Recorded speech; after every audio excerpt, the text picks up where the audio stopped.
Richard Hannay, you have got into the wrong ditch, my friend, and you had better climb out.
Haddock, that's me home. I'll be heading out for dinner.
Hey, can I speak to you? May I come in for a minute?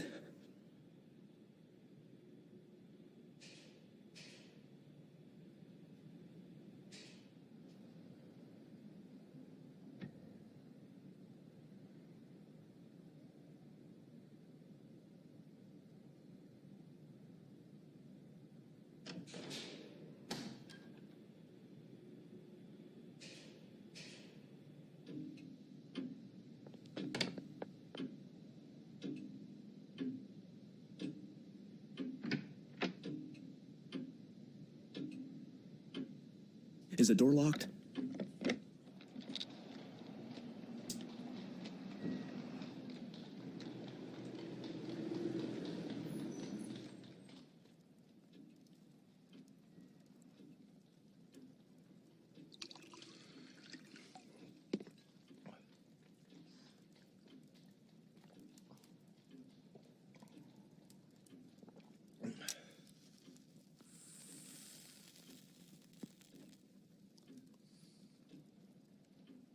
I'm very sorry. It's a mighty liberty, but you look like the kind of man who would understand. I've had you in my mind all this week when things got troublesome. Say, will you do me a good turn? I'll listen to you. That's all I'll promise.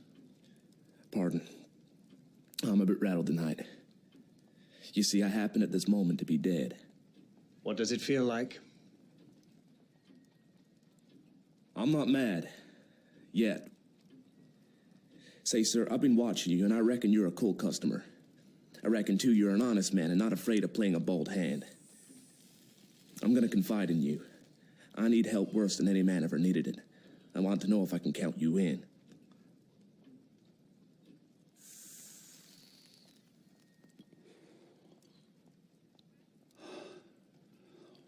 Get on with your yarn and I'll tell you.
On the 15th day of June, Constantine Karolides is coming to this city.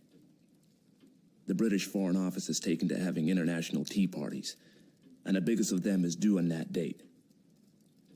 Now, Karolides is reckoned the principal guest, and if my friends have their way, he will never return to his admiring countrymen. Well, that's simple enough, anyhow. You can warn him and keep him at home. And play their game. If he does not come, they win, for he's the only man that can straighten out the tangle. And if his government are warned, he won't come, for he does not know how big the stakes will be on June the 15th. What about the British government? They're not going to let their guests be murdered. Tip them the wink, and they'll take extra precautions. No good.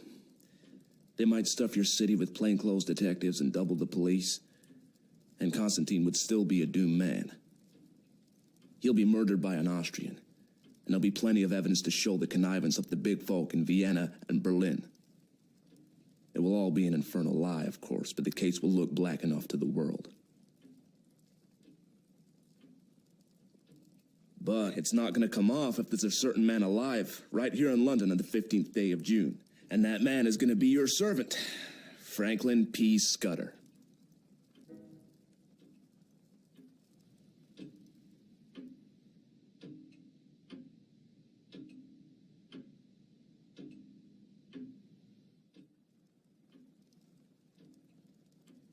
Where did you find out this story?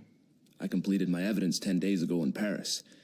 I can't tell you the details now, for it's something of a history. But when I was quite sure in my own mind, I judged it my business to disappear. And I reached this city by a mighty queer circuit. Till yesterday, I thought I had muddied my trail some, and was feeling pretty happy. Then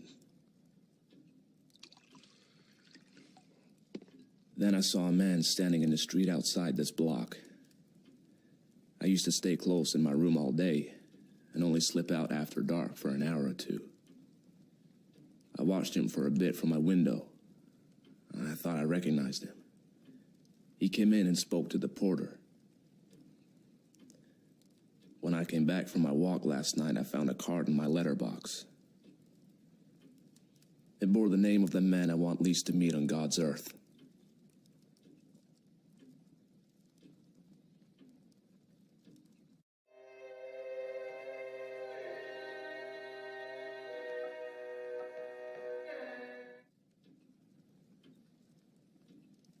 What did you do next? I realized I was bottled as sure as a pickled herring, and that there was only one way out. I had to die. If my pursuers knew I was dead, they would go to sleep again.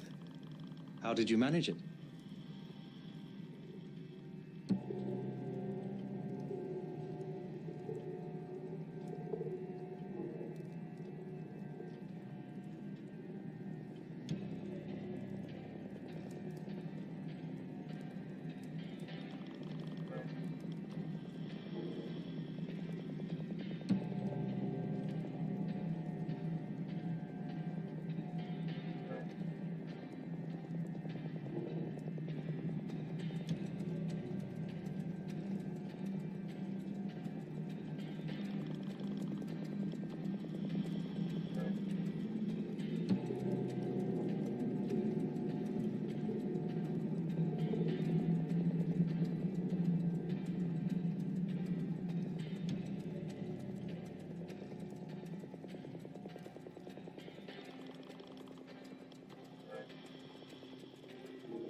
I had had you in my mind all day, and there seemed nothing to do but to make an appeal to you.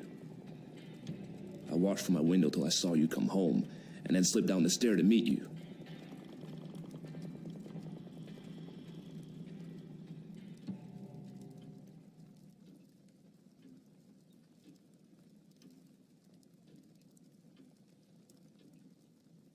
There, sir.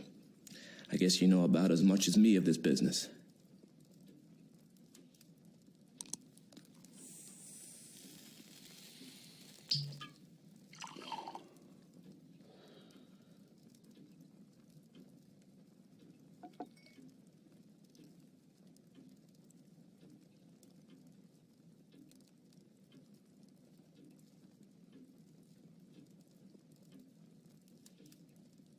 Hand me your key, and I'll take a look at the corpse.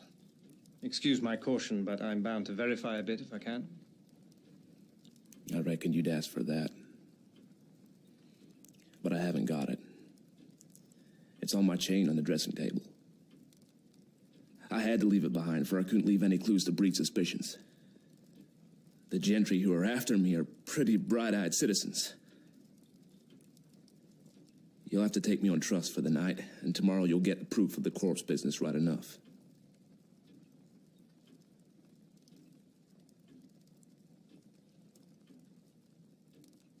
Right. I'll trust you for the night. I'll lock you into this room and keep the key. Just one word, Mr. Scudder. I believe you're straight. But if so be you are not, I should warn you that I'm a handy man with a gun. I haven't the privilege of your name, sir, but let me tell you that you're a true gentleman. Now, I'll thank you to lend me a razor.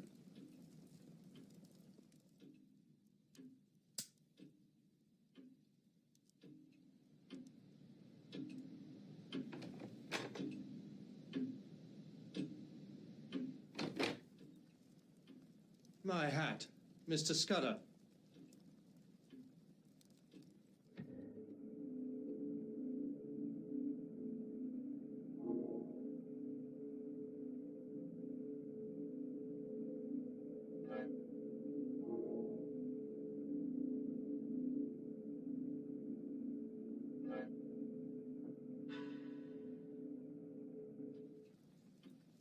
Not Mr. Scudder. Captain Theophilus Digby of the 40th Gurkhas, presently home on leave. I'll thank you to remember that, sir.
Stop that row, Paddock.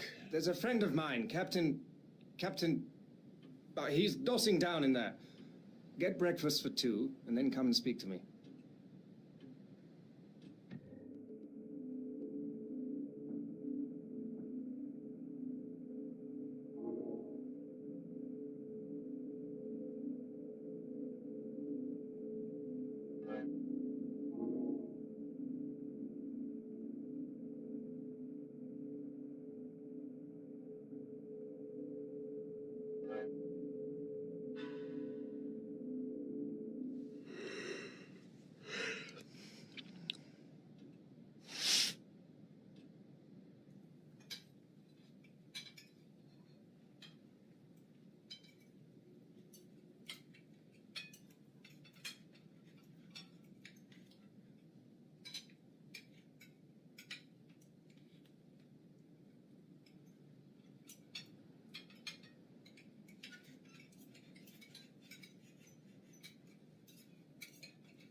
Nasty business here this morning, sir. Gent in number 15 been and shot himself. They've just took him to the mortuary. The police are up there now.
Say, Hanny, What is it?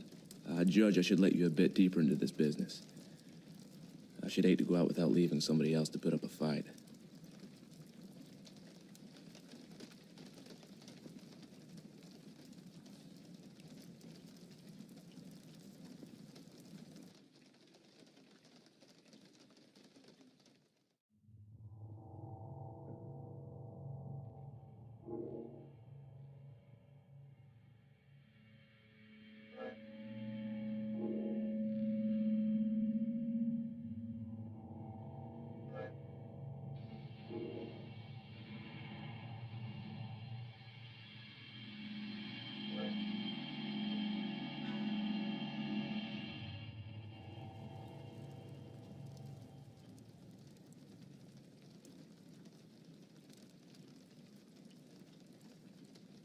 I reckon it's like going to sleep when you're pretty well tired out.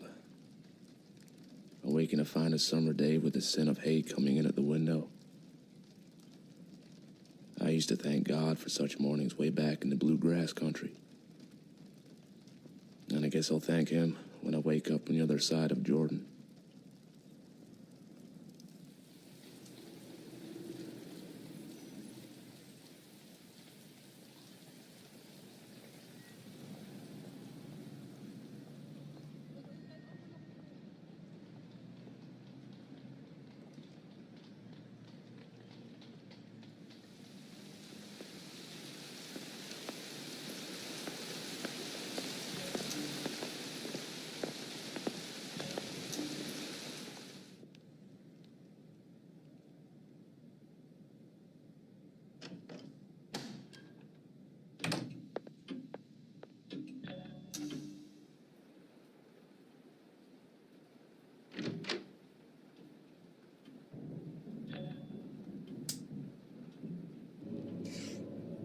God. Scudder.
old chap.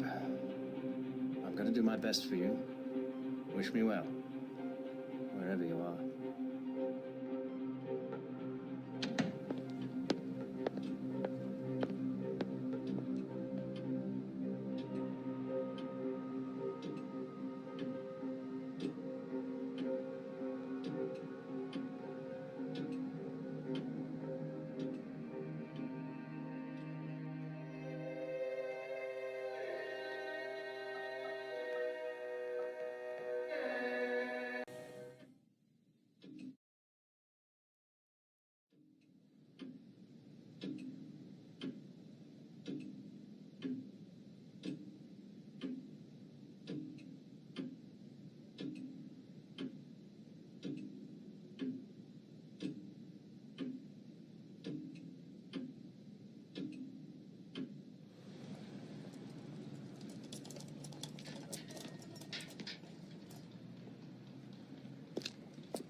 God, blimey. Come in here a moment. I want a word with you. Yes, sir?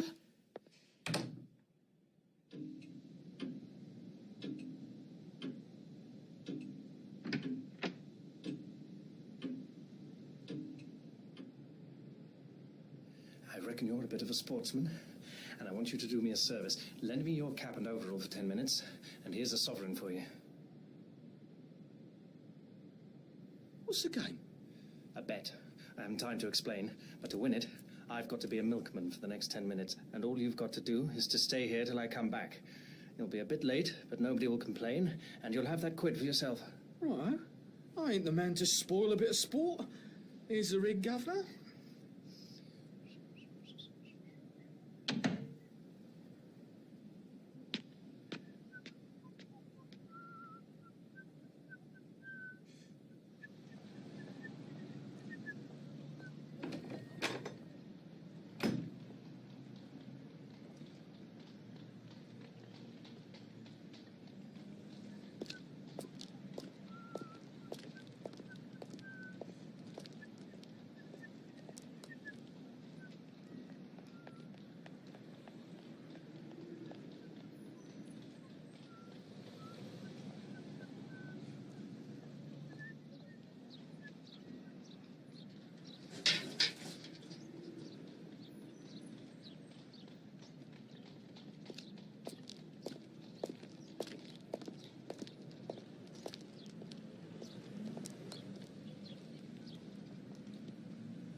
Oh, quiet, you Where am I? Oh, where am I? You're on a train, travelling east towards Dumfries, in Scotland. Oh, that's what comes of being a teetotaler.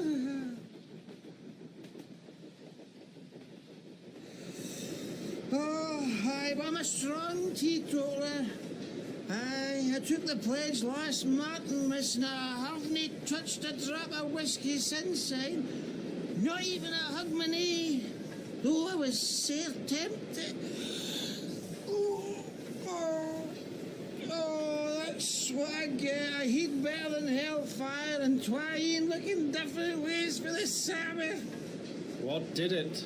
Here, a drink they call brandy.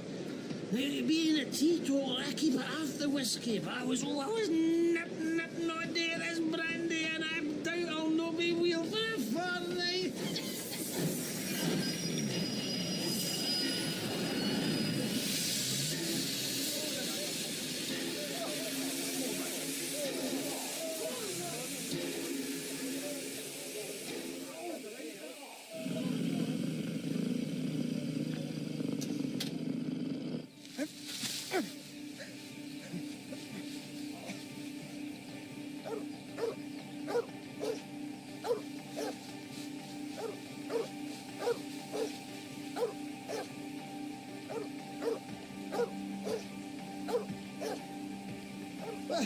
Where am I?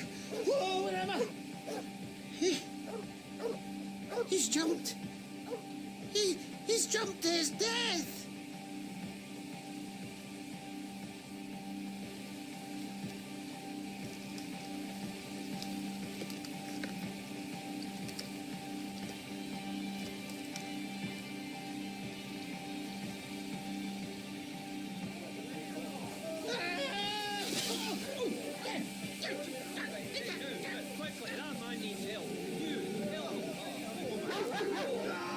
That blasted dog just bit me.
Griffin through the... Good evening to you. It's a fine night for the road. Is that place an inn? At your service. I'm the landlord, sir. And I hope you will stay the night, for, to tell you the truth, I've had no company for a week.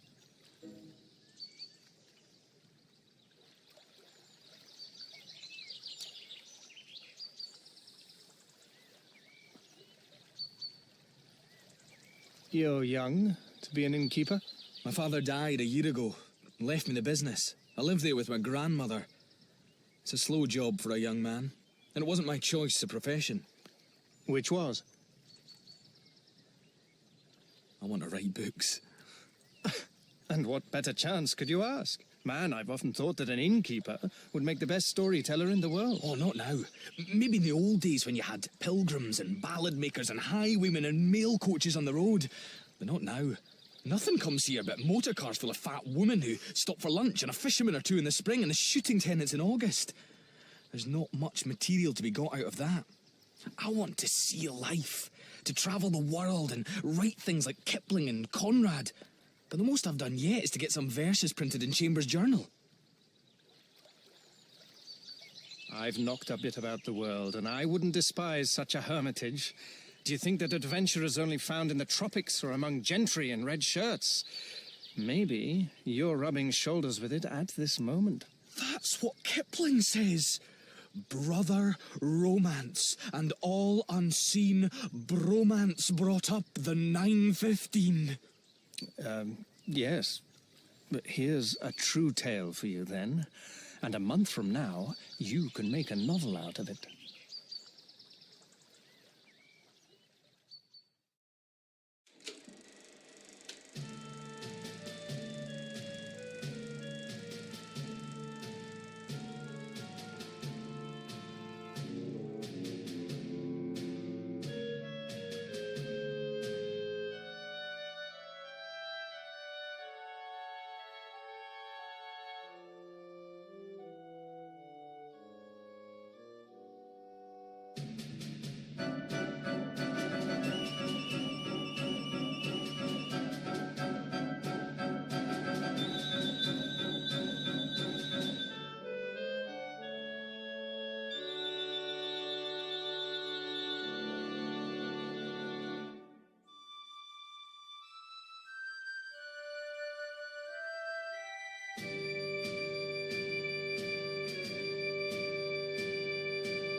You're looking for adventure?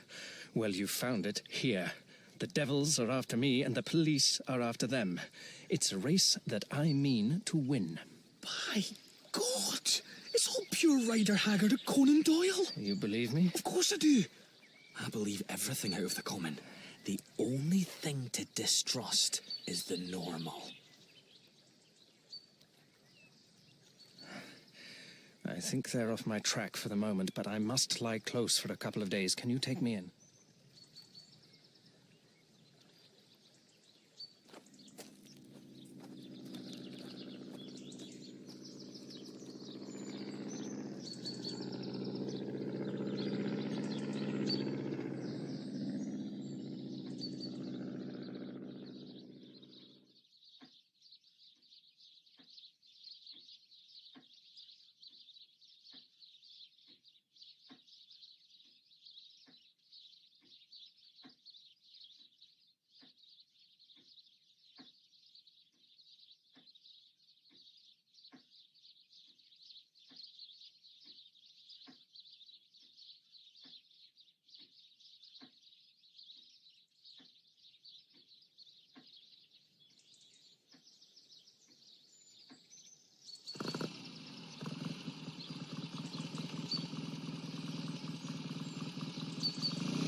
two chaps below looking for you. They're in the dining room having whiskies and sodas. They asked about you and said they'd hoped to meet you here. Oh, and they described you jolly well, down to your boots and shirt. I told them you'd been here last night and gone off on a motor bicycle this morning. And one of the chaps swore like a navvy.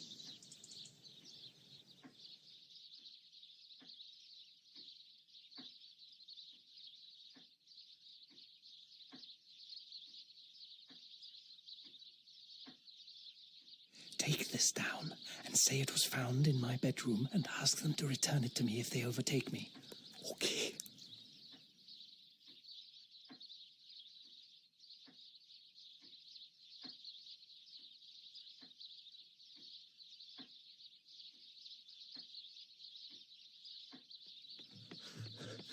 Your paper woke them up.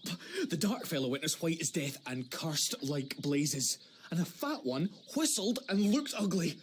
They paid for their drinks with half a sovereign and wouldn't wait for change. Now, I'll tell you what I want you to do. Get on your bicycle and go off to Newton Stewart to the chief constable. Describe the two men and say you suspect them of having had something to do with murder. You can invent reasons. The two will come back, never fear. Not tonight, for they'll follow me 40 miles along the road, but first thing tomorrow morning. Tell the police to be here bright and early.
You may picture me driving that 40 HP car for all she was worth over the crisp moor roads on that shining May morning. glancing back at first over my shoulder and looking anxiously to the next turning. Then, driving with a vague eye just wide enough awake to keep on the highway, where I was thinking desperately of what I had found in Scudder's pocketbook.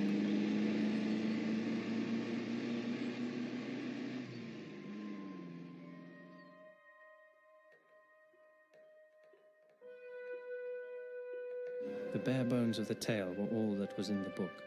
These, and one queer phrase which occurred half a dozen times inside brackets. 39 steps was the phrase. And at its last time of use it ran, 39 steps, I counted them. High tide, 10:17 p.m. I could make nothing of that.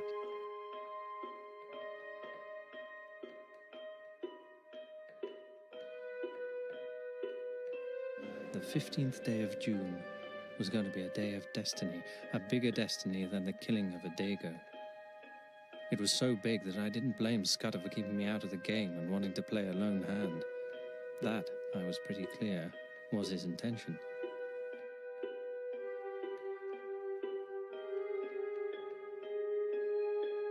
Despite all the nonsense talked in Parliament, there was a real working alliance between France and Britain, and the two general staffs met every now and then and made plans for joint action in case of war. Well, in June, a very great swell was coming over from Paris, and he was going to get nothing less than a statement of the disposition of the British Home Fleet on mobilization. It was something uncommonly important.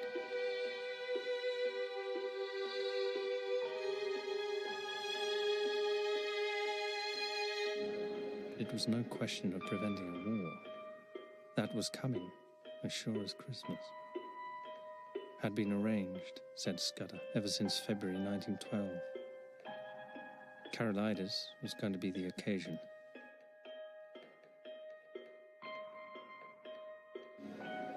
The whole story was in the notes, with gaps, you understand, which he would have filled up from his memory. He stuck down his authorities too, and had an odd trick of giving them all a numerical value and then striking a balance, which stood for the reliability of each stage in the yarn.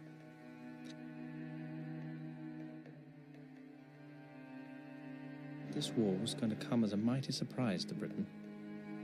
Carolides' death would set the Balkans by the ears, and then Vienna would chip in with an ultimatum. Russia wouldn't like that, and there would be high words. But Berlin would play the peacemaker and pour oil on the waters, till suddenly she would find a good cause for a quarrel, pick it up, and in 5 hours let fly at us. That was the idea, and a pretty good one too.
I say, bless me, I'm dreadfully sorry.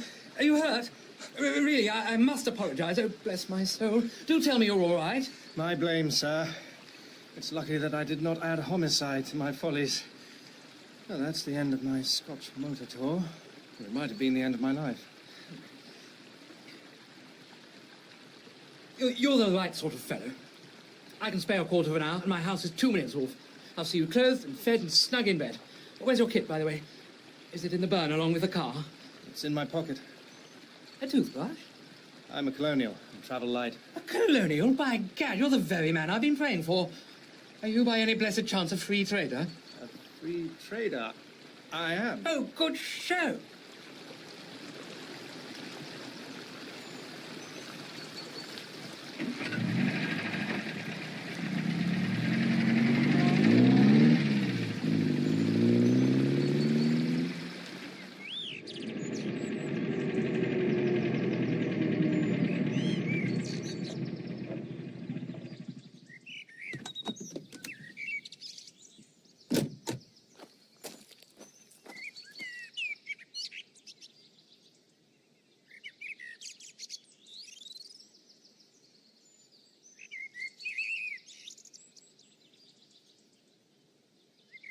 Thank you.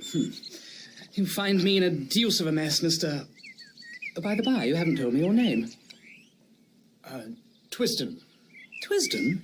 Any relation to old Tommy Twisden of the 60th? No? Oh, well.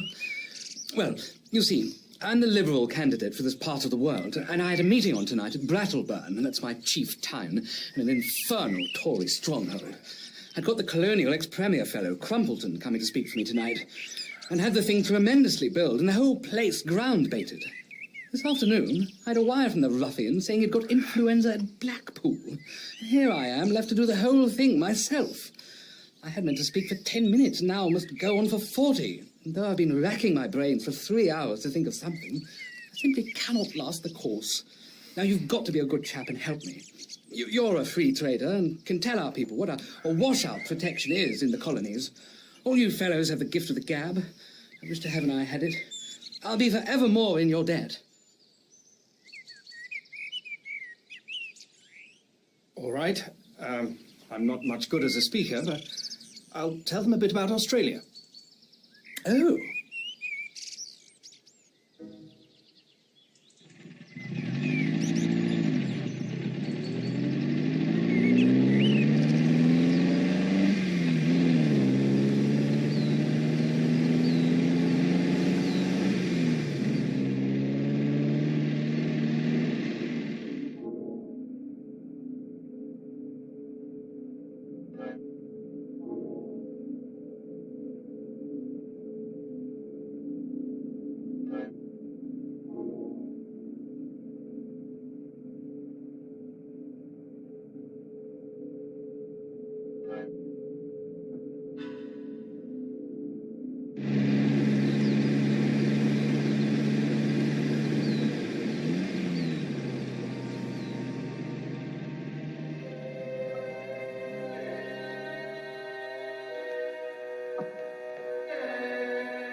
I'd like to propose a vote of thanks to Sir Harry for his statesmanlike speech, and to Mr. Twisden, whose words had the eloquence of an emigration agent.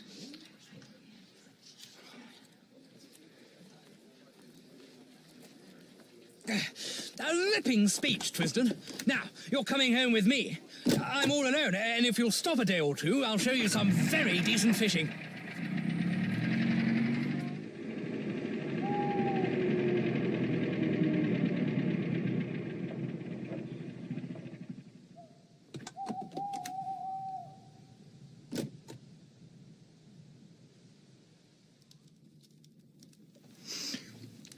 Listen, Sir Harry. I've something pretty important to say to you. You're a good fellow, and I'm going to be frank. Where on earth did you get that poisonous rubbish you talked tonight? Oh, was it as bad as that?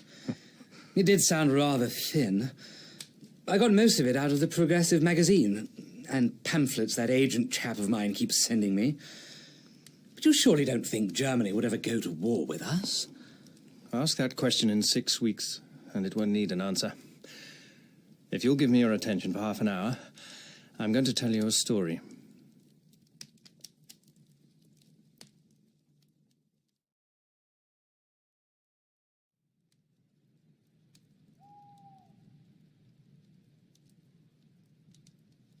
So you see, you have got here in your house the man that is wanted for the Portland Place murder.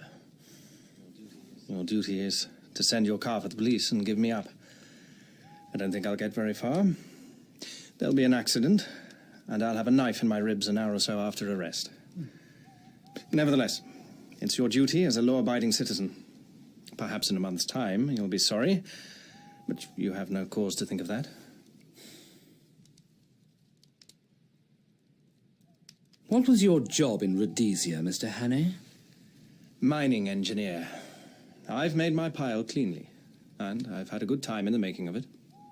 Not a profession that weakens the nerves, is it? As to that, my nerves are good enough.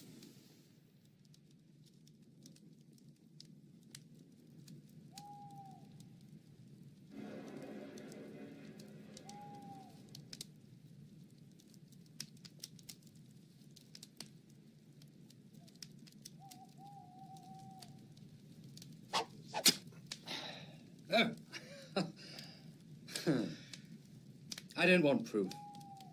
I may be an ass on the platform, but I can size up a man. You're no murderer, and you're no fool. I believe you're speaking the truth. I'm going to back you up. Now, what can I do? First, I want you to write a letter to your uncle. I've got to get in touch with the government people sometime before the 15th of June. That won't help you. This is Foreign Office business, and my uncle would have nothing to do with it. Besides, you'd never convince him. No. I'll go one better.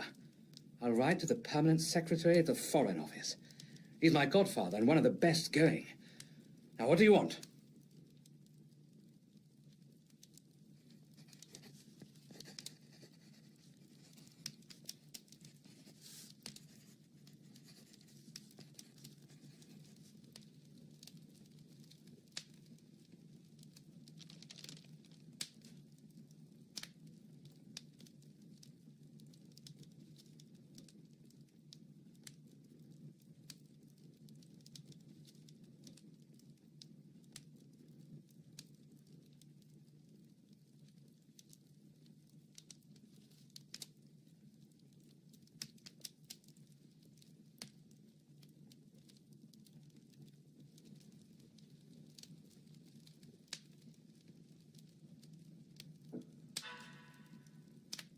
Good.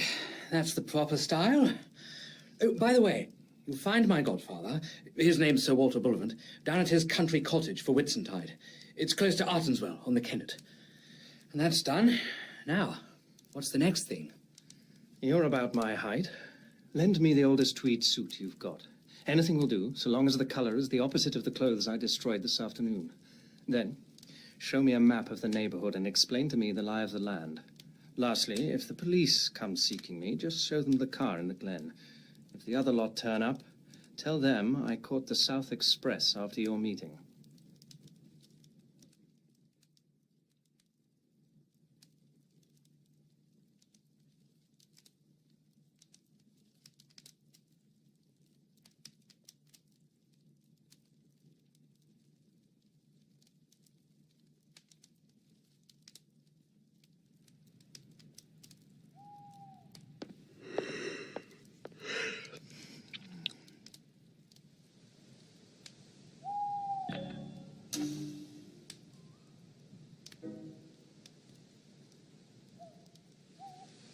First, turn to the right, up by the long fir wood.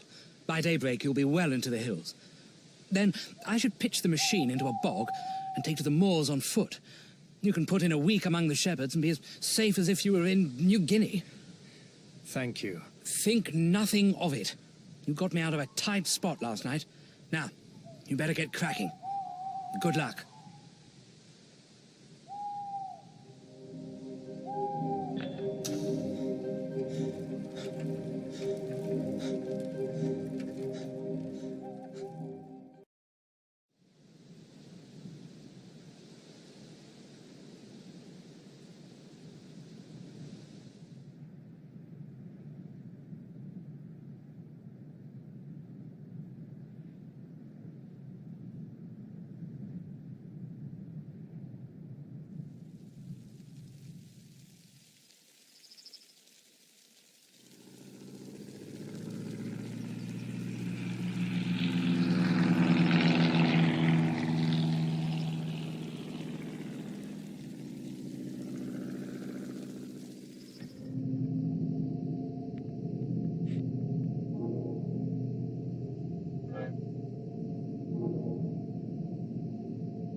Good day to you.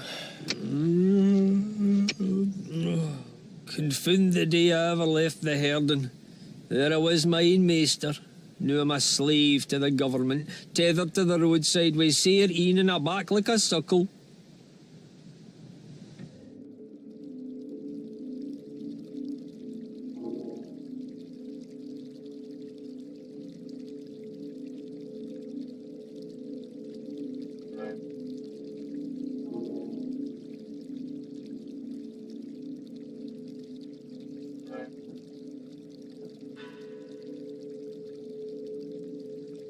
Oh, mercy on me, my head's bursting. I can't do it. The surveyor man just report me. I'm for my bed. What is your trouble, may I ask?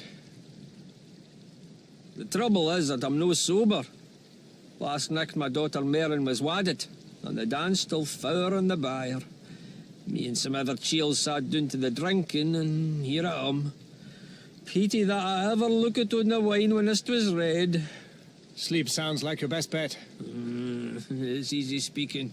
But I got a postcard yestreen saying that the new road surveyor would be round the day. He'll come and he'll no find me, or else he'll find me fou, and either way I'm a done man. I'll walk back to my bed and say I'm no wheel, but I doubt that'll no help me, for they ken my kind of no wheelness. Where's your house? Well, back to your bed and sleep in peace. I'll take on your job for a bit and see the surveyor.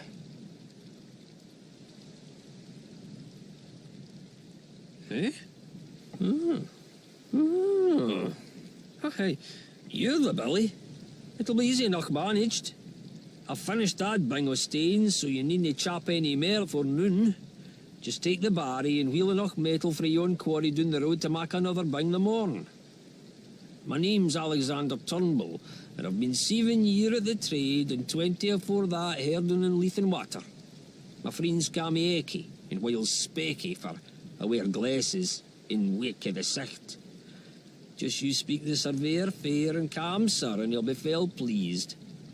I'll be back midday.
Are you Alexander Turnbull? I am the new county road surveyor. You live at Black Hopefoot and have charge of the section from Laidlaw Byres to the Riggs. Good. A fair bit of road, Turnbull, and not badly engineered. A little soft about a mile off and the edges want cleaning. See you look after that. Good morning. You'll know me the next time you see me.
Morning. That's a fine, easy job of yours. There's worse jobs, and there's better. I would rather have yours, sitting all day on your hinterlands in 8 cushions. It's you and your muckle cars that wreck my roads. If we all had our richts, you should be made to mend what you break. I see you get your papers in good time. Aye, in good time. Seeing that paper come out last Saturday, I'm just 6 days late.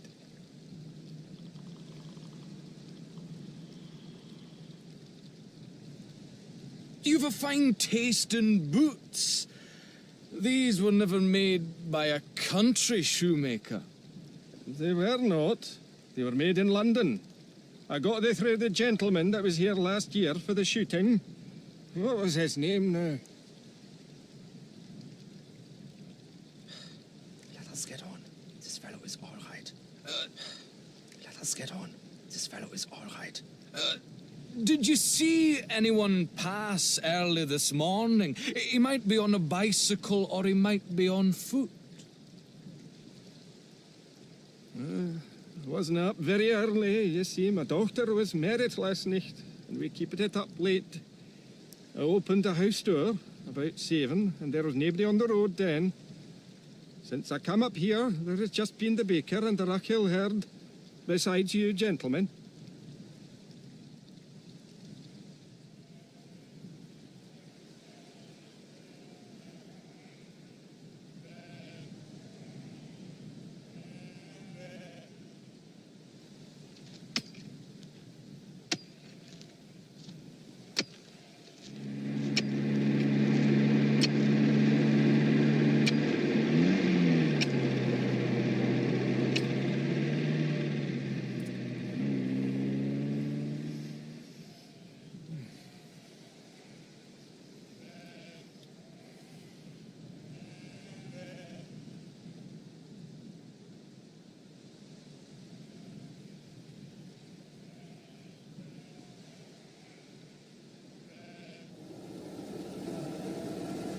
Excuse me, may I trouble you for a light?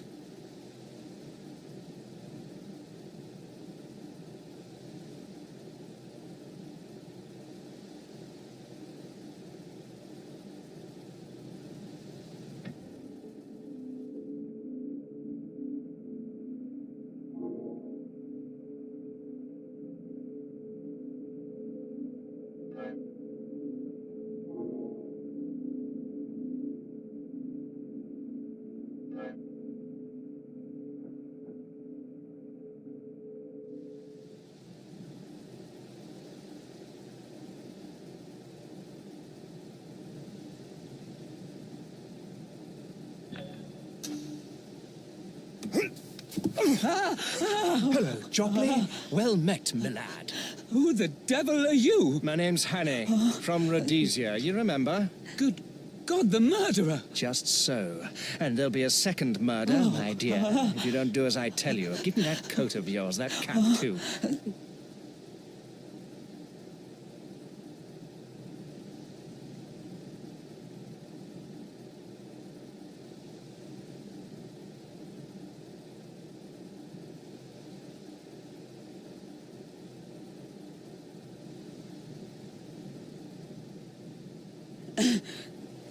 Now, my child, sit quite still and be a good boy. I mean you no harm. I'm only borrowing your car for an hour or two. But if you play me any tricks, and above all, if you open your mouth, as sure as there's a God above me, I'll wring your neck. Savvy? Just don't hurt me.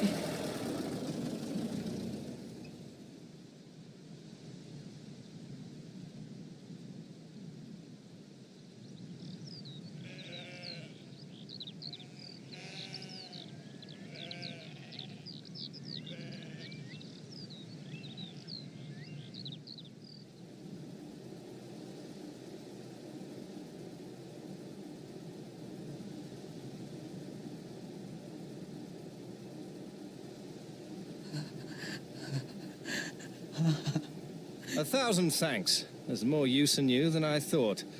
Now be off and find the police. I'll get you!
in a hurry, my friend.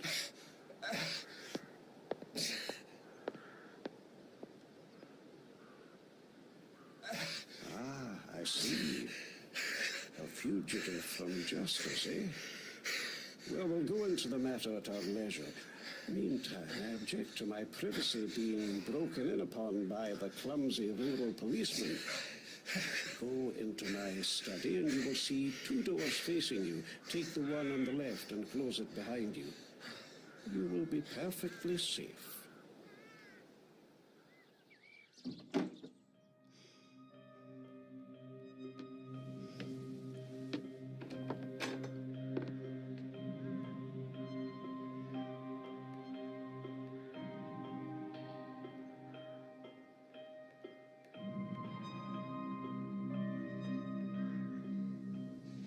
Gone? They have gone. I convinced them that you'd cross the hill. I do not choose that the police should come between me and one whom I am delighted to honor. This is a lucky morning for you, Mr. Richard Hannay.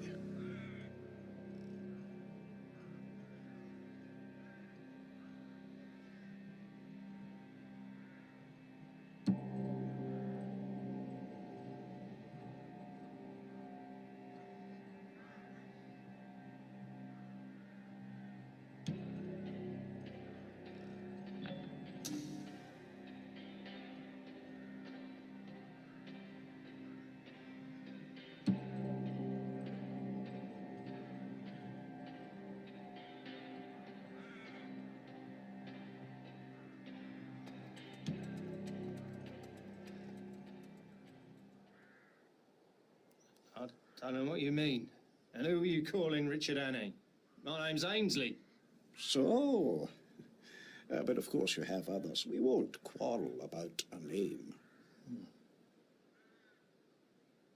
I suppose you're going to give me up after all. And I call it a damn dirty trick. Oh, God. I wish I'd never seen that cursed motor car. Here's the money and be damned to you. Oh, no. I shall not give you up. My friends and I will have a little private settlement with you. That is all. You know a little too much, Mr. Hannay. You're a clever actor, but not quite clever enough. For God's sake, stop jawing. Everything is against me. I haven't had a bit of luck since I came on shore at Leith. What's the harm in a poor devil with an empty stomach picking up some money he finds in a bust-up motor car? That's all I've done, and for that, I've been chivied for 2 days by those blasted bobbies over those blasted hills. Oh, I tell you, I'm fair sick of it. You know what you like, old boy? Ned Ainsley's got no fight left in him. Will you oblige me with the story of your recent doings? I can't, Governor. I've not had a bite to eat for 2 days. Give me a mouthful of food, and then you'll hear God's truth.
I can have the money back for a fat lot of good it's done me. Those perishers are all down on a poor man. Now, if it had been you, Governor, that had found the quids, nobody would have troubled you.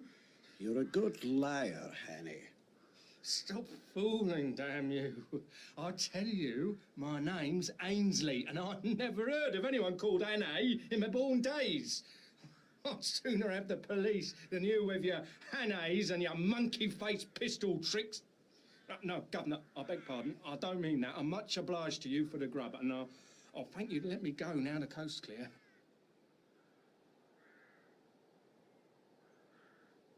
I do not propose to let you go. If you are what you say you are, you will soon have a chance of clearing yourself. If you are what I believe you are, I do not think you will see the light much longer.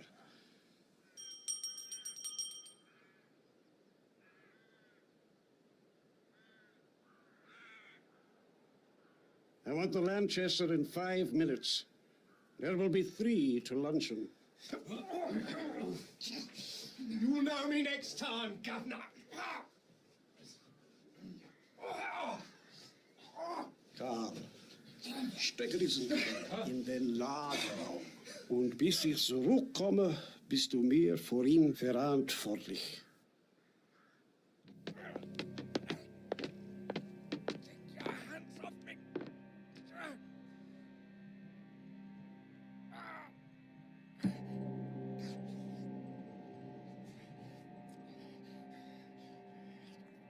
Hands off me. God, let me.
What in the name of...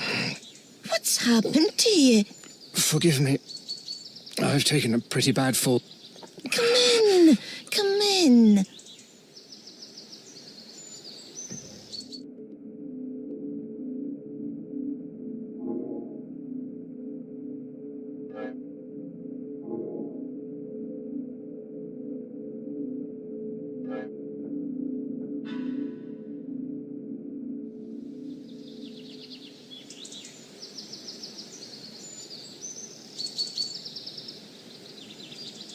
Please, take this as payment for your hospitality.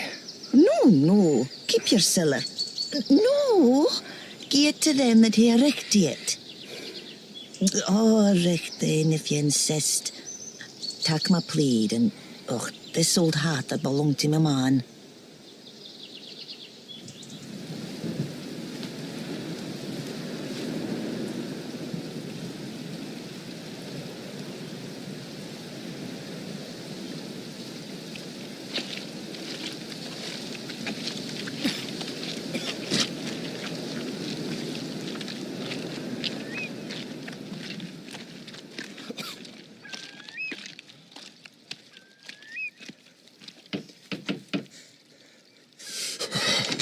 Where are ye that come stravaiging here in the Sabbath morning?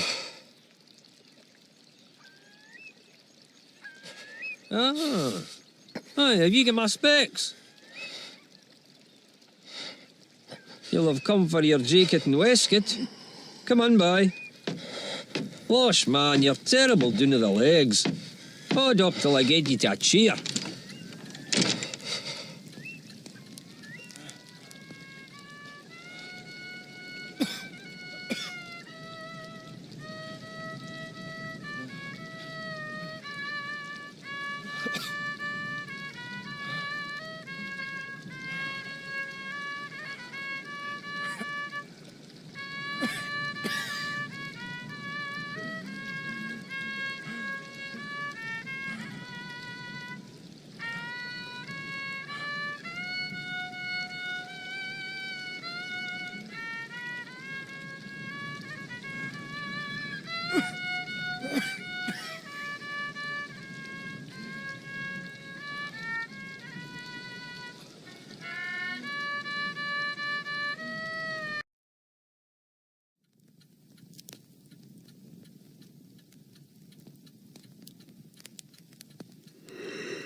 clear, isn't it?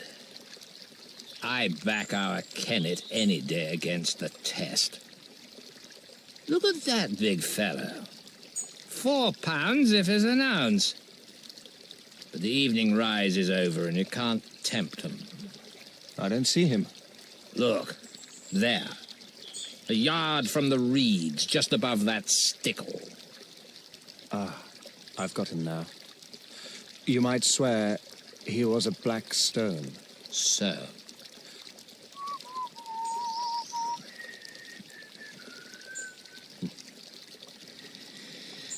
Twisden's the name, isn't it? No. I mean to say, yes.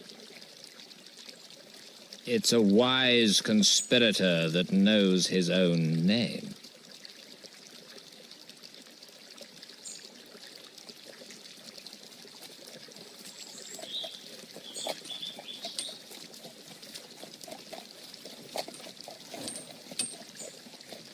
I call it disgraceful. Disgraceful that an able-bodied man like you should dare to beg. You can get a meal from my kitchen, but you'll get no money from me. Evening, Sir Walter. That's my house. Wait 5 minutes and then go round to the back door.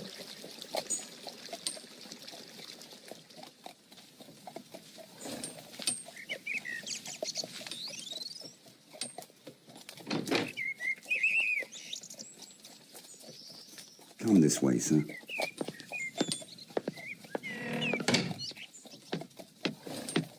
Sir Walter thought as how Mr. Reggie's things would fit you, sir.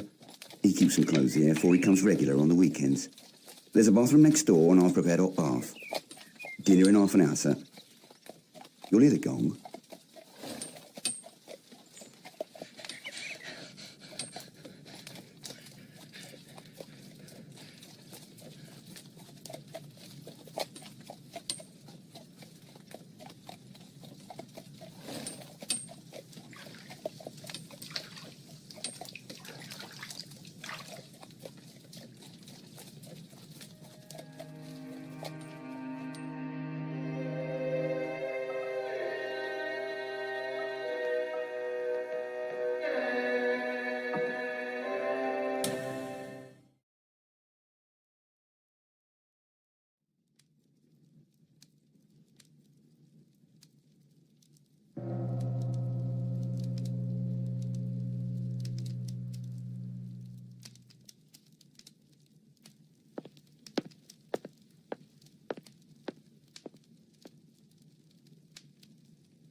I'm more obliged to you than I can say, but I'm bound to make things clear.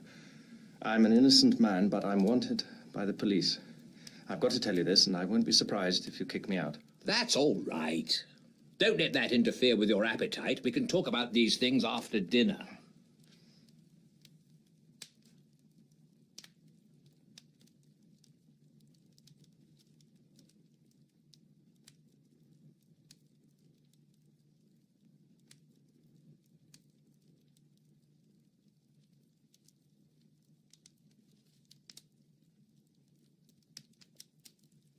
I've obeyed Harry's instructions, and the bribe he offered me was that you would tell me something to wake me up. I'm ready, Mr. Hannay.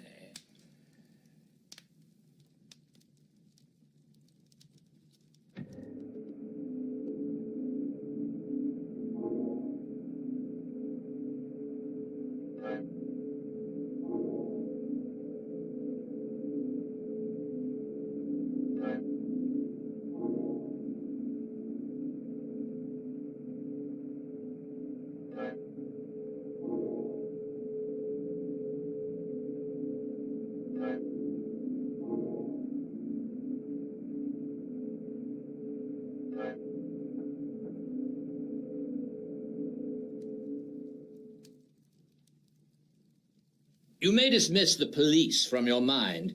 You're in no danger from the law of this land. Great Scott. Have they got the murderer? No. But for the last fortnight, they've dropped you from the list of possibles. Why? Principally because I received a letter from Scudder. I knew something of the man, and he did several jobs for me. He was half crank, half genius, but he was wholly honest. Trouble about him was his partiality for playing a lone hand. That made him pretty well useless in any secret service. A pity, for he had uncommon gifts.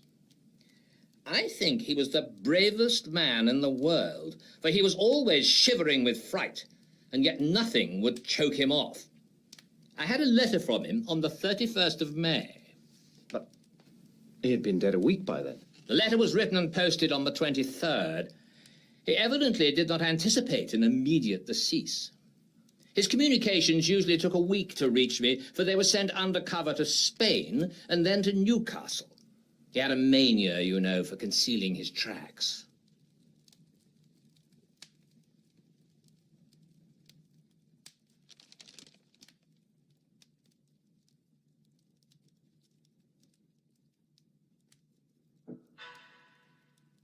I think his object was to clear you if anything happened. But when I got it, I went to Scotland Yard, went over the details of the inquest, and concluded that you were the friend. We made inquiries about you, Mr. Hannay, and found you were respectable. I thought I knew the motives for your disappearance. Not only the police, the other one, too. And when I got Harry's scrawl, I guessed at the rest. I've been expecting you any time this past week. Thank heavens. Now, let us have the little notebook.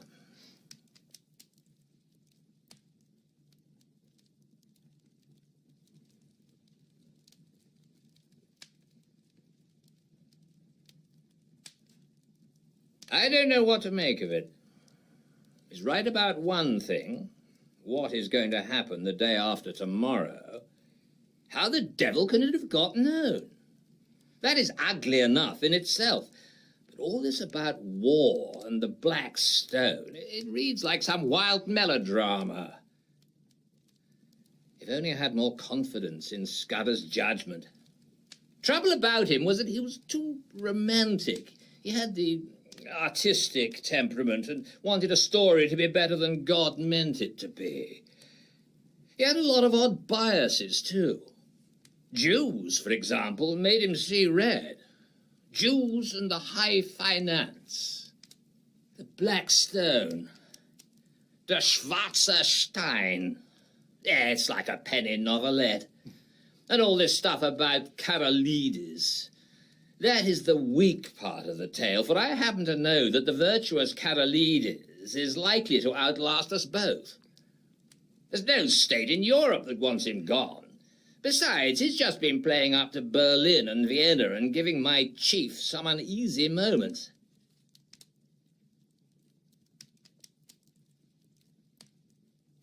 Now, Scudder's gone off the track there. Frankly, Hannay, I don't believe that part of his story. There's some nasty business afoot, and he found out too much and lost his life over it. But I'm ready to take my oath that it's ordinary spy work. A certain great European power makes a hobby of her spy system, and her methods are not too particular. Since she pays by piecework, her blackguards are not likely to stick at a murder or two. They want our naval dispositions for their collection at the Marineamt. But they'll be pigeonholed, nothing more.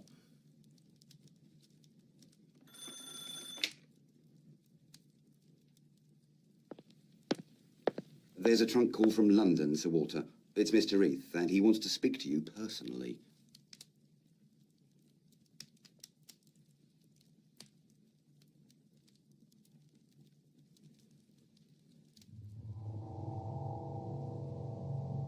I apologize to the shade of Scudder.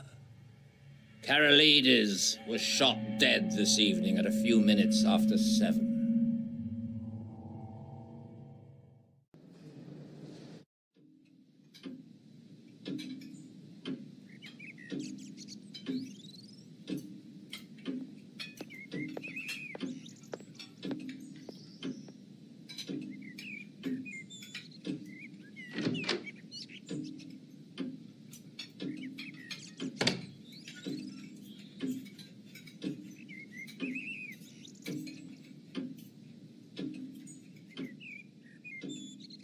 had a busy hour on the telephone after you went to bed. I got my chief to speak to the First Lord and the Secretary for War, and they're bringing Roy over a day sooner. Now, this wire clinches it. He'll be in London at 5. Odd that the code word for a sous chef d'etat major general should be porker.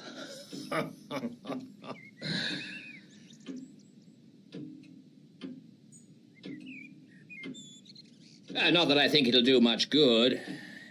If your friends were clever enough to find out the first arrangement, they're clever enough to discover the change. I would give my head to know where the leak is. We believed there were only 5 men in England who knew about Royer's visit, and you may be certain there were fewer in France, for they manage these things better there.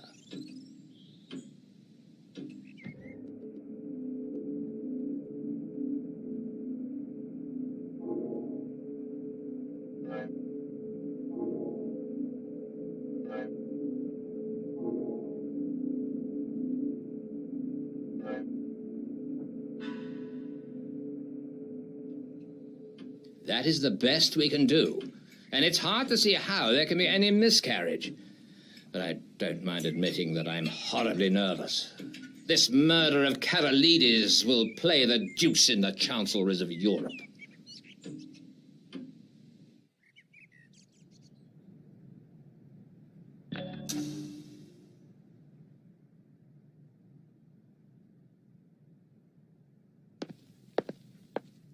Hannay? Can you drive a car? Why, yes. Well, you'll be my chauffeur today and wear Hudson's rig. You're about his size. You have a hand in this business, and we're taking no risks. There are desperate men against us who will not respect the country retreat of an overworked official.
McGillivray, I've brought you the Portland Place murderer.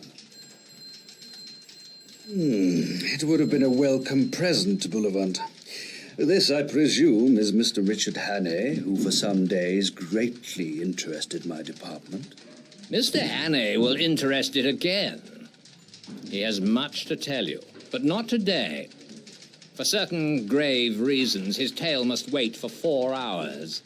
Then, I can promise you, you will be entertained and possibly edified. I want you to assure Mr. Hannay that he will suffer no further inconvenience. You can take up your life where you left off. Your flat, which probably you no longer wish to occupy, is waiting for you, and your man is still there. As you were never publicly accused, we considered that there was no need of a public exculpation. But on that, of course, you must please yourself. McGillivray, we may want your assistance later on.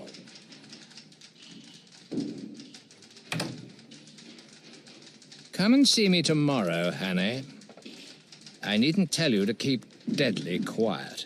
If I were you, I would go to bed, for you must have considerable arrears of sleep to overtake. You'd better lie low, for if one of your Black Stone friends saw you, there might be trouble. Of course.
By God, the murderer! Here, you fellows hold him. That's Hannay, the man who did the Portland Place murder.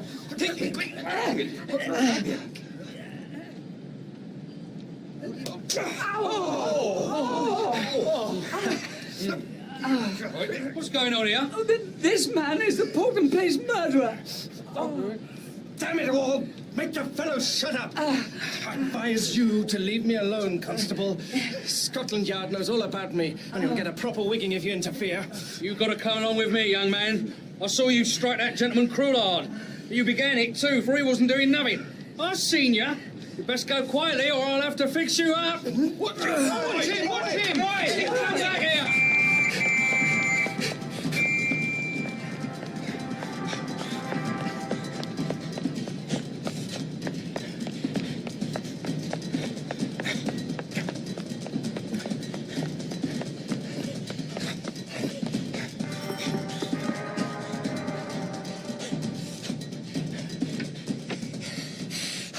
I must see Sir Walter. My business is desperately important. Sir Walter is engaged, sir, and I have orders to admit no one. Perhaps you will wait. See here. There's trouble about, and I'm in it. But Sir Walter knows, and I'm working for him. If anyone comes and asks if I'm here, tell him a lie.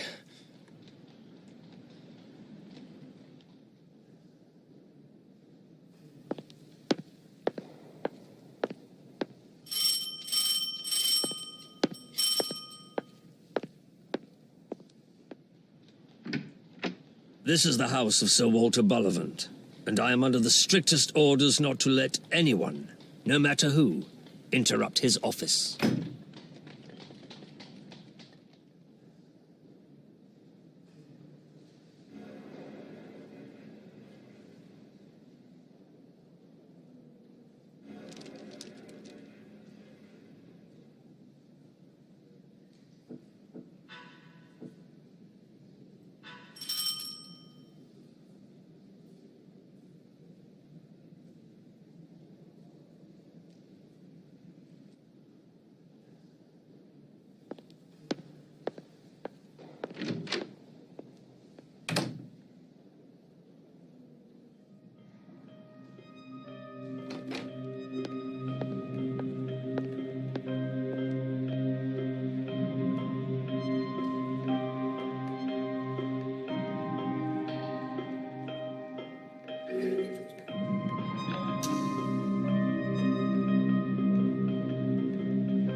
Lord Allowa's residence.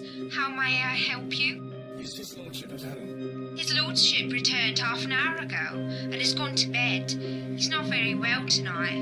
Will you leave him a message, sir? I knew it.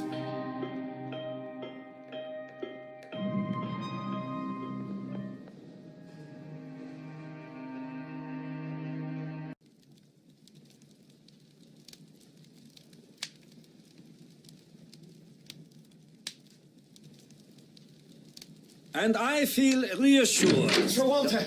Gentlemen! This is Mr. Hannay, of whom I have spoken to you. I'm afraid, Hannay, this visit is ill-timed. That remains to be seen, sir. But I think it may be in the nick of time. For God's sake, gentlemen, tell me who went out a minute ago. Lord Allowa. It was not. It was his living image, but it was not Lord Allowa. It was someone who recognized me, someone I have seen in the last month. He had scarcely left the doorstep when I rang up Lord Allowa's house and was told he had come in half an hour before and had gone to bed. Who? The Black Stone. Nonsense.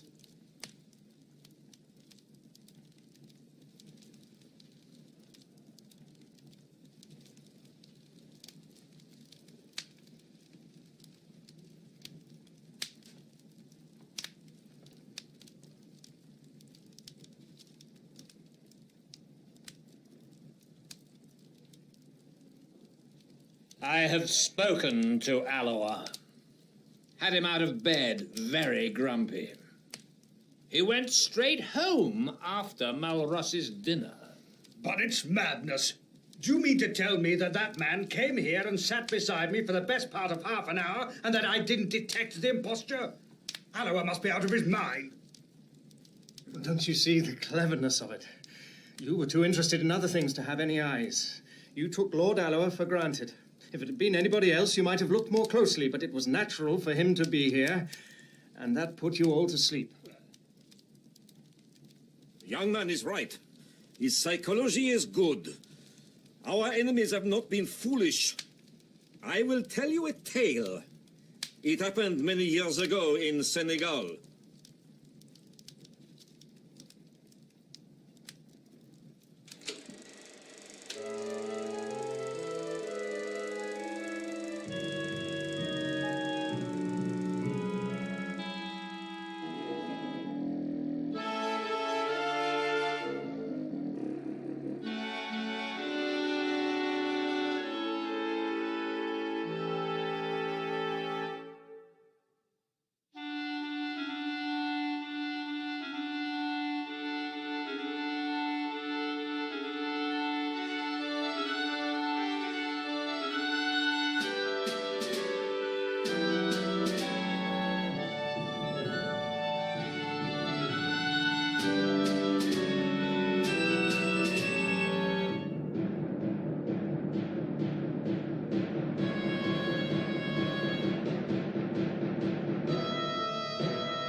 What happened? I stuffed my fishing rod into his jaws, and I had a pistol. Also, my servants came presently with rifles. But he left his mark on me. Consider. The mayor had been dead more than an hour, and the brute had been patiently watching me ever since. I never saw the kill, for I was accustomed to the mayor's fretting, and I never marked her absence, for my consciousness of her was only of something tawny, and the lion filled that part. If I could blunder thus, gentlemen, in a land where men's senses are keen, why should we busy, preoccupied urban folk not err also? Well, I suppose there is nothing for it but to change the plans. Did you tell Lord Alloa what has happened? No? Well, I can't speak with absolute assurance, but I'm nearly certain we can't make any serious change unless we alter the geography of England.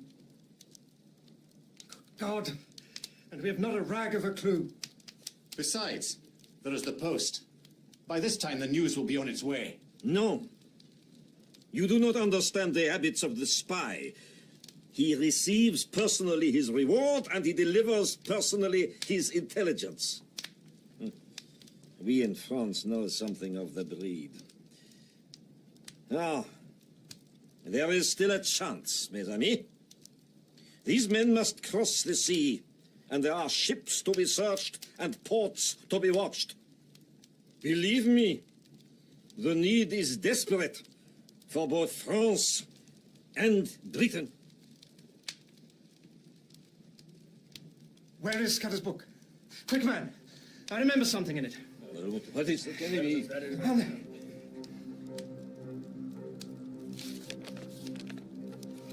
Aha. 39 steps. 39 steps. I counted them. High tide, 10:17 p.m. What relevance is all...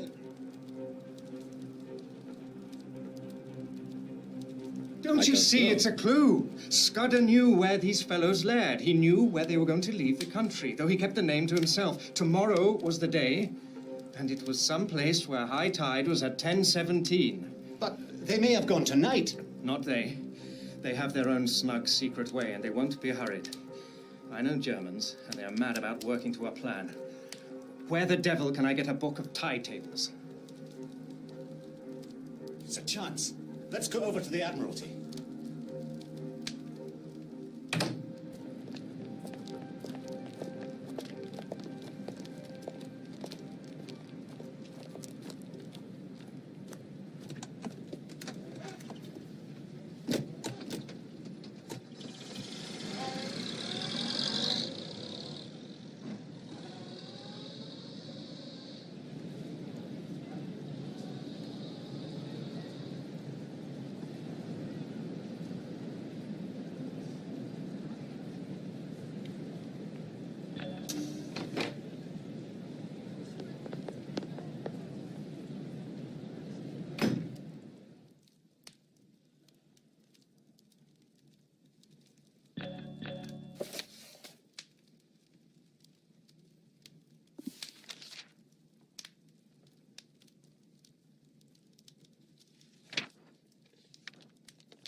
Here's the most I can make of it. We have got to find a place where there are several staircases down to the beach, one of which has 39 steps. I think it's a piece of open coast with biggish cliffs, somewhere between the Wash and the Channel. Also, it's a place where full tide is at 10:17 tomorrow night.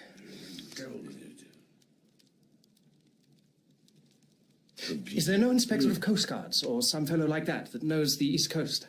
Why, yes, there is. He lives in Clapham. Let me get him now.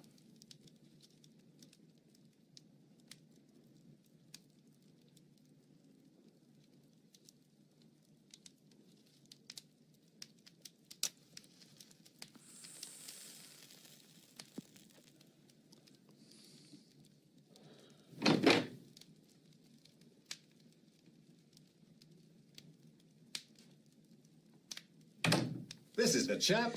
Good evening, gentlemen. We want you to tell us the places you know on the East Coast where there are cliffs and where several sets of steps run down to the beach. What kind of steps do you mean, sir? There are plenty of places with roads cut down through the cliffs, and most roads have a step or two in them. Or do you mean regular staircases, all steps, so to speak?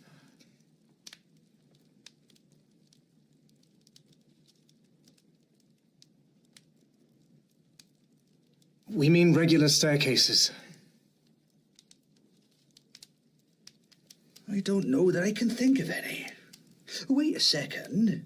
There's a place in Norfolk, Brattlesham, beside a golf course, where there are a couple of staircases to let the gentleman get a lost ball. That's not it. Then there are plenty of marine parades, if that's what you mean. Every seaside resort has them. It's got to be more retired than that. Well, gentlemen, I can't think of anywhere else. Of course, there's the Rough. What's that? The big chalk headland in Kent, close to Bradgate. It's got a lot of villas on the top, and some of the houses have staircases down to a private beach. It's a very high-toned sort of place, and the residents there like to keep by themselves.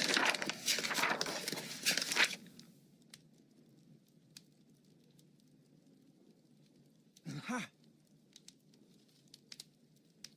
We're on the scent at last. How can I find out what is the tide at the Rough? I can tell you that, sir. I once was let a house there in this very month, and I used to go out at night to the deep sea fishing. The tide's 10 minutes before Bradgate. If one of those staircases has 39 steps, we have solved the mystery, gentlemen.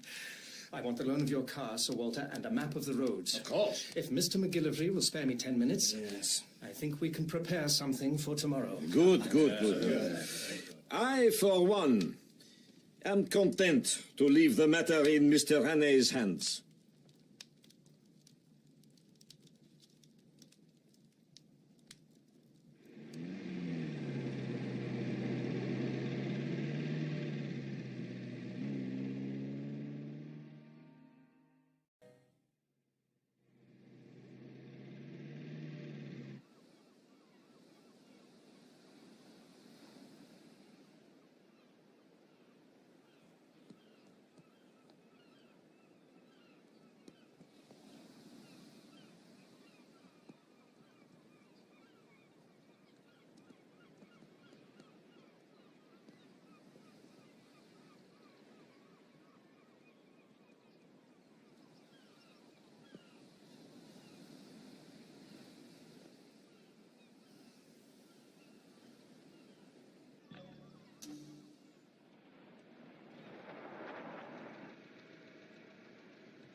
$34, $35, $42, $47, and $21, where the cliffs get lower. Oh, and $39. Scaife, we have them.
right there, Percy? Yes, you're looking a little hot under the collar. I've got into a proper lather. This'll bring down my weight and my handicap, Bob. I'll take you on tomorrow and give you a stroke a hole.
Is, Mr. Appleton at home?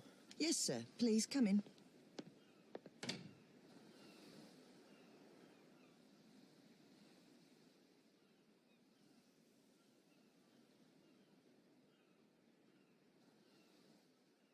Who may I say is calling? Richard Hannay.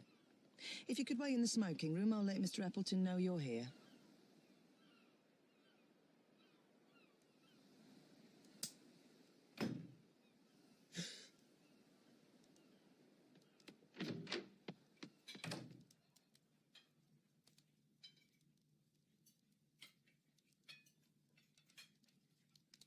Mr.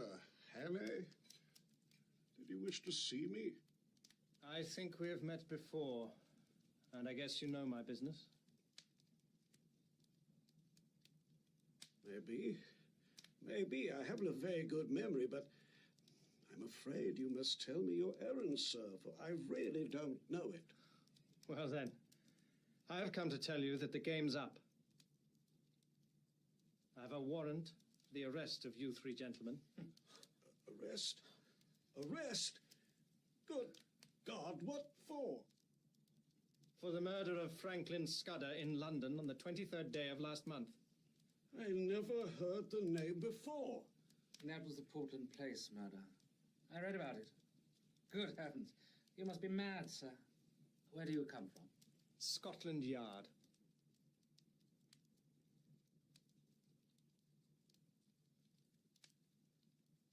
Don't get flustered, Uncle. It's all a ridiculous mistake. But these things happen sometimes, and we can easily set it right. It won't be hard to prove our innocence. I can show you that I was out the country on the 23rd of May, and Bob was in a nursing home. You were in London, but you can explain what you were doing. Right, Percy. Of course, that's easy enough. The 23rd. That was the day after Agatha's wedding. Let me see, what was I doing? Came up in the morning from Woking and lunched at the club with Charlie Simons. Then, oh yes, I dined with the fishmongers. I remember, for the punch didn't agree with me and I was seedy next morning. Hang it all, there's the cigar box I brought back from the dinner.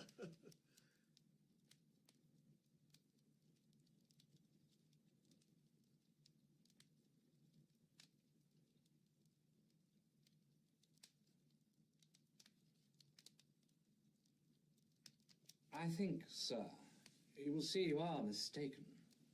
We want to assist the law like all Englishmen, And we don't want Scotland Yard to be making fools of themselves.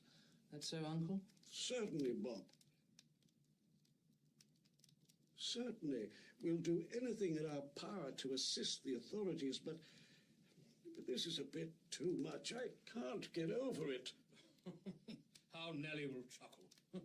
She always said you would die of boredom because nothing ever happened to you. Now you've got it thick and strong. By Jove, yes, just think of it. What a story to tell at the club. Really, Mr. Hannay, I suppose I should be angry to show my innocence, but it's too funny. I almost forgive you the fright you gave me. You looked so glum. I thought I might have been walking in my sleep and killing people.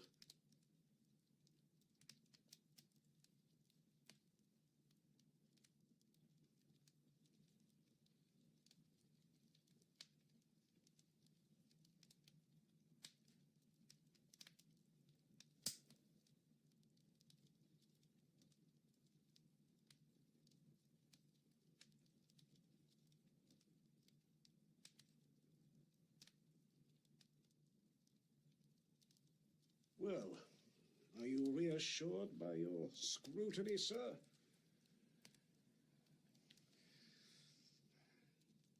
I hope you'll find it consistent with your duty to drop this ridiculous business.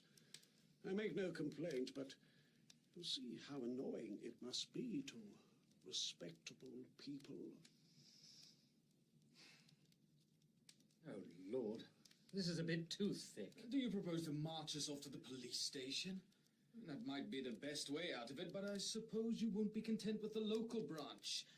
I have the right to ask to see your warrant, but I don't wish to cast any aspersions upon you. You're only doing your duty. But you'll admit, it's horribly awkward. What do you propose to do?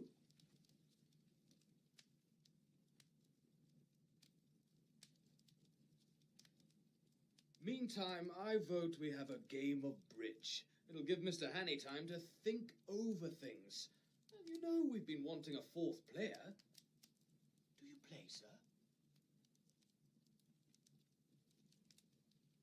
Yes. Yes, I play.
Bob, look at the time. You better think about catching your train. Bob's got to go to town tonight. I'm afraid he must put off his journey. Oh, damn. I thought you'd drop that rot. I simply got to go. You can have my address, and I'll give you any security you like. No, you must stay. I'll go bail for my nephew.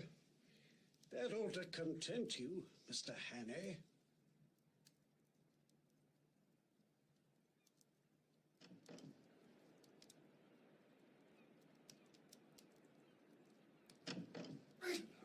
Get your hands off me!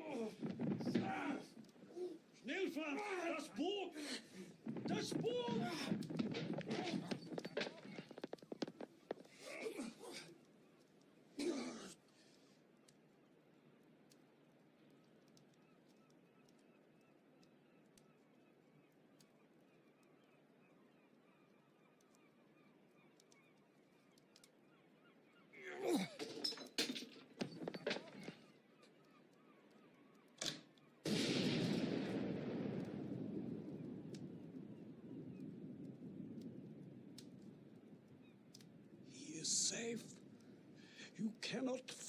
In time he's gone. He has triumphed. Der schwarze Stein ist in der Siegeskrone.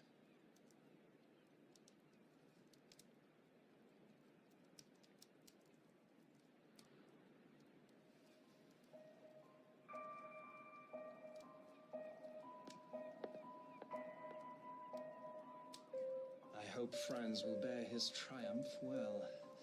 I ought to tell you that the Ariadne for the last hour has been in our hands.